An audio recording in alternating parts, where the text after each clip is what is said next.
Pumanaw na si former Olongapo City Mayor James Bong Gordon Jr. nitong February 9 dahil sa cardiac arrest. Ayon sa malalapit sa pamilya Gordon sa St. Luke's Medical Center na binawian ng buhay ang dating alkalde. Nagsilbing city mayor si Gordon mula 2004 hanggang 2013. Naging kinatawan din siya ng 1st District ng Zambales noong 1995 hanggang 2004.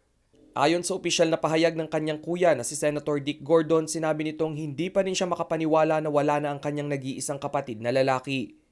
Binalikan na lamang ng senador ang magagandang nagawa ng kanyang yumaong kapatid at magsisilbi umano itong inspirasyon upang ipagpatuloy nila ang buhay. Naulila ni Bong Gordon ang kanyang asawa na si Anne Marie at unika iha na si Emily Jane. Ibinaba naman na ang watawat sa Olongapo City Hall at Rizal Triangle bilang pagbibigay pugay sa yumaong dating alkalde. Rainiel Pawid, CLTV News.